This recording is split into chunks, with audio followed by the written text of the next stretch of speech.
요한일서 5장 9에서 13절까지의 말씀입니다.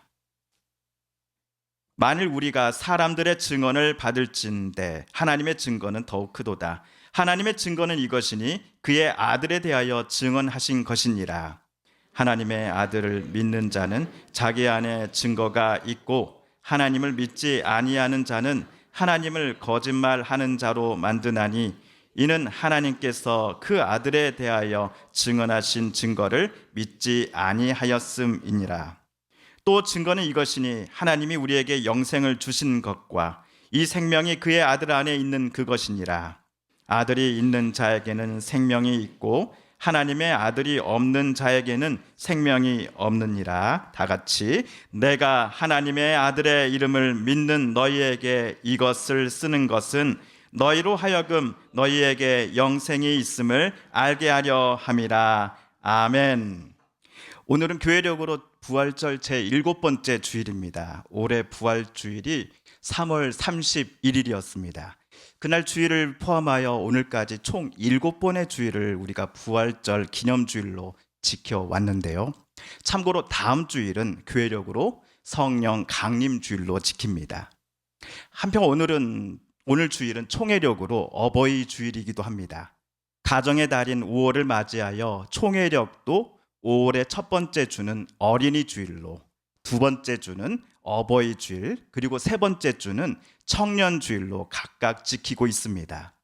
감리교 합동과 같은 다른 교단의 교회들도 5월의 각 주일을 우리 교회처럼 똑같이 지키고 있습니다.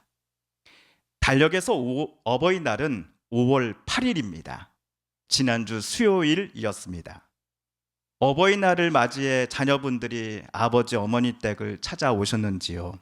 아니면 자녀로부터 전화를 받으셨기도 하셨을 겁니다. 자녀들과 통화를 할 때 어떠셨습니까? 원래부터 애교가 많고 싹싹한 자녀였다면 모를까? 그렇지 않았던 딸이든지 아들이든 무뚝뚝한 자녀들과 통화할 때면 이런 생각 하신 적 없으셨는지요? 이 녀석이 지금 아빠 엄마에게 잔소리하려고 전화를 한 거야? 아니면 부모에게 짜증내려고 전화한 거야? 그럴 거면 전화하지 마 임마!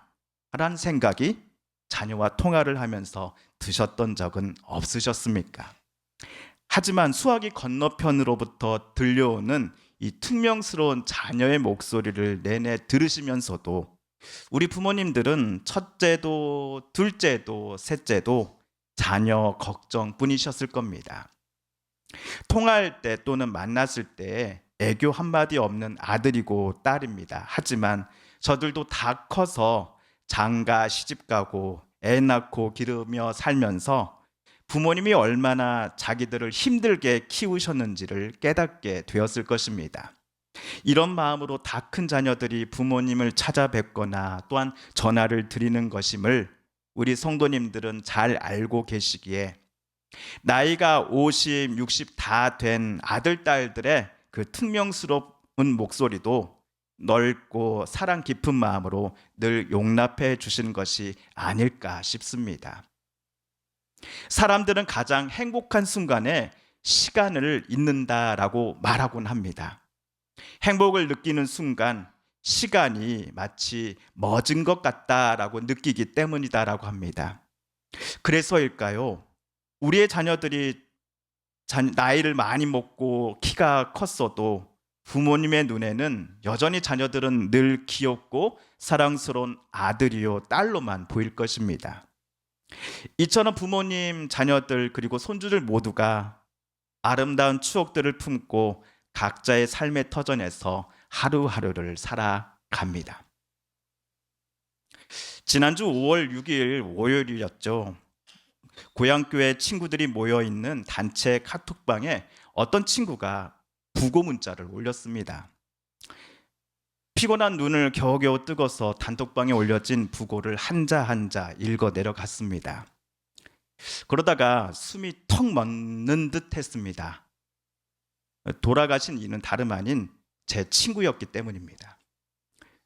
몇 년 전 먼 이국 땅으로 이민을 가서 그 나라 국영 기업에 취직을 해서 직장을 잘 다니던 48살의 제 친구였습니다. 가정에서는 든든한 남편이었고 두 어린 딸에게는 친구 같은 아빠였습니다. 우리 친구들에게는 늘 따뜻한 사랑과 격려를 전해주는 친구였습니다. 그러다가 지난 5월 5일 어린이날 주일, 다른 가족들은 교회로 주일 예배를 드리러 나가고 홀로 남은 친구는 회사 출근을 준비하다가 집에서 심장마비로 쓰러진 것입니다. 부고 문자에 나온 고인이 된 제 친구의 이름이 정말 맞는지 도저히 믿기지가 않아서 몇 번을 다시 부고 문자를 읽고 또 읽었습니다. 그래도 믿기지 않아서 부고 문자를 올린 친구에게 전화를 걸어 따지듯이 묻기도 했습니다. 정말 그 녀석이 맞아? 부고 문자를 받은 다른 친구들도 큰 충격과 슬픔에 빠졌습니다. 이국 땅에서 외국인들과 함께 근무할 때에 고인이 된 그 친구가 엄청난 스트레스를 받았기 때문은 아니었을까라고 추측해 봅니다. 평소에도 말이 적고 자기 힘든 속내를 남에게 잘 말하지 않은 친구였기에 외국 땅에서 외국인들과 함께 근무할 때 받은 직장 스트레스를 시원하게 밖으로 풀기는커녕 오히려 속으로 쌓아놓기만 하다가 이런 슬픈 일이 생겨난 것 아니겠냐고 말입니다. 어른분들의 말씀을 들어보니 세상에 태어나는 것은 순서가 있는데 다시 하늘로 올라가는 순서는 정해지지 않았다라고 합니다. 그 말씀이 딱 맞는 것 같습니다. 제 어머니는 한국 나이로 37살의 심장마비로 하나님의 부르심을 받았습니다. 또 제가 다른 교회 교육부 목사로 있을 때에는 축구를 엄청 좋아하던 초등학생 아이의 장례를 집례하기도 했습니다. 사람들은 하늘로 먼저 떠난 일을 그리워하면서 동시에 그에게 왜 이런 일이 일어났는지를 생각하곤 합니다. 그리고 신앙을 가진 분들이라면 이런 말을 꼭 덧붙이곤 합니다. 하나님께서 계획이 있으셔서 그를 먼저 하늘로 부르셨을 거야. 하나님께서 계획이 있으셔서 남은 가족들에게 이런 시련을 주셨을 거야 라고 말입니다. 저도 어머니 장례식장에 찾아온 분들로부터 많이 들었던 말이기도 합니다. 하지만 당시에도 그렇고 목사가 되어서도 마찬가지고 제발 하나님이 무슨 계획이 있으셔서로 시작하는 소위 위로의 말을 유가족에게는 건네지 않았으면 좋겠다라는 생각입니다. 우리는 위로라고 분명 건넸던 말이 당사자인 유가족들에게는 더 큰 상처가 될 수도 있기 때문입니다. 그냥 아무 말 없이 슬피 우는 이들의 손을 붙잡고 함께 울어주는 것이 오히려 사랑하는 가족을 먼저 하나님 품에 떠난 이들의 마음에 위로가 되지 않겠습니까? 친구의 부고를 들은 그날 월요일 저녁, 저는 새벽 2시, 3시까지 잠을 잘 수가 없었습니다. 초등학교 때부터 알고 지낸 친구와 함께했던 몇몇 추억들이 떠올랐기 때문이기도 했지만 제가 잠을 못 이룬 더 큰 이유가 있었습니다. 바로 무서웠기 때문이었습니다. 40대 후반 제 또래 아무 개가 아니라 저랑 동갑이요, 어린 시절 중고등부를 교회에서 함께 지내면서 웃고 때로는 싸우기도 했던 친구의 부고 소식을 듣고 나니 저는 갑자기 무서워지기 시작했습니다. 그동안 남의 일처럼 여겨졌던 이 죽음의 사건이 저라고 하여 절대로 예외가 아니었음을 깨달았기 때문입니다. 모태신앙인으로서 신앙생활 오래 해왔고 심지어 목사 안수를 받은 지 14년이 된 사람임에도 친구의 부고 소식은 제가 그동안 애써 감추고자 하였던 죽음에 대한 두려움을 밖으로 꺼냈기 때문이었습니다. 죽음이 결코 남의 이야기가 아니라 바로 내 인생의 한 줄이 된다라는 것을 5월 6일 밤 저는 똑똑히 깨달을 수 있었습니다.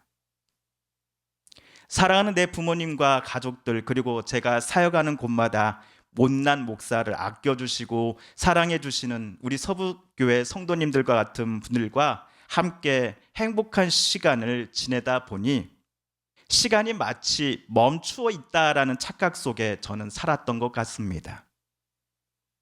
그러나 저 또한 유한한 삶을 가진 존재 중 한 명임을, 또한 저 또한 죽음의 시간이 선택의 여부로 오고 안 오고가 결정되는 것이 아님을 제 친구의 부고는 제게 똑똑히 알려주었습니다. 버나드 쇼라는 인물은 아일랜드의 극작가, 평론가, 웅변가이자 정치운동가입니다. 어떤 이가 버나드 쇼에게 이렇게 물었다고 합니다. 만일 당신이 죽게 된다면 당신의 묘비명에 무엇이라고 쓰여질 것 같습니까? 그러자 버나드 쇼는 이렇게 대답을 하였습니다. 아마 이렇게 쓰이지 않을까요? 우물쭈물하다가 이렇게 될 줄 알았다. 죽음과 종교라는 책을 쓴 장경철 강진구 교수님은 삶의 한복판에서 종말을 숙고하는 가운데 죽음을 준비하는 것은 의미 있는 일이다라고 책에다가 썼습니다. 두 교수님은 죽음에 대한 성찰이 우리의 생명을 더욱더 생생하게 만들 수 있다라고 말하였습니다. 그렇다면 저를 포함해 전 세계 모든 사람들에게 찾아오는 이 죽음의 사건을 우리가 어떻게 준비할 것인가? 즉 하나님께서 우리에게 허락하신 시간들을 잘 사용할 것인가를 고민하며 살아가는 것은 우리 신앙인들에게 꼭 필요한 것일 겁니다. 사도 바울은 로마 교회에 보낸 편지에서 이렇게 말했습니다. 우리 로마서 6장 21절 이하를 함께 읽어보겠습니다. 시작. 너희가 그때 무슨 열매를 얻었느냐? 이제는 너희가 그 일을 부끄러워하나니 이는 그 마지막이 사망임이니라. 그러나 이제는 너희가 죄로부터 해방되고 하나님께 종이 되어 거룩함에 이르는 열매를 맺었으니 그 마지막은 영생이라. 죄의 삭은 사망이요 하나님의 은사는 그리스도 예수 우리 주 안에 있는 영생이니라. 아멘. 방금 읽은 로마서 6장 21에서 23절까지에서 사망에 반대되는 것이 영생이다라고 바울은 썼습니다. 또한 오늘 교회력에 따른 주일 성경 읽기 본문 중 하나로 읽었던 요한일서 5장 11에서 13절까지에서도 영생이라는 단어가 등장합니다. 우리 새번역 성경으로 한번 다시 읽어볼까요? 시작. 그 증언은 이것이니 곧 하나님이 우리에게 영원한 생명을 주셨다는 것과 바로 이 생명은 그들 안에 있다는 것입니다. 그 아들을 모시고 있는 사람은 생명을 가지고 있고 하나님의 아들을 모시고 있지 않은 사람은 생명을 가지고 있지 않습니다. 나는 하나님의 아들의 이름을 믿는 사람들인 여러분에게 이 글을 씁니다. 그것은 여러분이 영원한 생명을 가지고 있다는 것을 알게 하려는 것입니다. 아멘. 사도 바울이 그리고 사도 요한이 두 사람 모두가 영생 또는 영원한 생명을 언급했습니다. 그런데 영생을 진시 황제가 불로장생을 꿈꾸며 불로초를 찾았던 것처럼 혹시 두 사도도 신앙인들에게 여러분도 이 땅에서 영원히 죽지 않는 불로장생을 추구할 수 있습니다라는 의미로 영생을 말하였을까요? 절대로 그렇지 않습니다. 두 사도는 물론이요 성경 곳곳에서 나오는 영생은 영원한 생명, 즉 완전한 생명을 하나님의 아드님이신 예수 그리스도를 믿는 이들이 이 땅에서부터 누릴 수 있게 된다라는 것을 뜻합니다. 오늘 11절에서 요한은 이것을 분명히 말하지 않았습니까? 또 증거는 이것이니 하나님이 우리에게 영생을 주신 것과 이 생명이 그의 아들 안에 있는 그것이니라. 우리의 숨이 다하고 하나님 품에 안기게 되었을 때에 영생은 시작되는 것이 아닙니다. 사도 요한은 12절에서 아들이 있는 자에게는 생명이 있고 하나님의 아들이 없는 자에게는 생명이 없느니라 라고 말하지 않았습니까?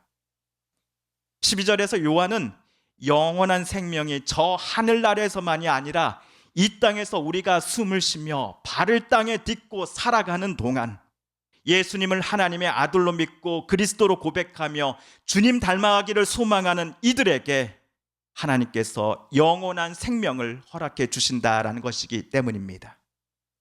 죄로 점철된 우리의 삶이 예수님을 만나고 예수님을 그리스도요 주님으로 하나님의 아들로 고백하며 그분을 따르기 시작하면서부터 우리 안에는 영원한 생명의 삶이 시작된 것입니다. 즉 죄의 권세가 아니라 하나님께서 주시는 권세와 평화, 그리고 사랑과 정의의 권세가 우리의 속사람 안에 충만하게 임재하시기 시작했기 때문입니다. 어제 단 하루의 어느 순간만이 아니라 성삼위일체 하나님은 늘 우리와 함께 하시기를 원하시기 때문입니다. 그러므로 우리는 영원한 생명을 늘 품으면서 죽음을 준비하고 기다려야 합니다.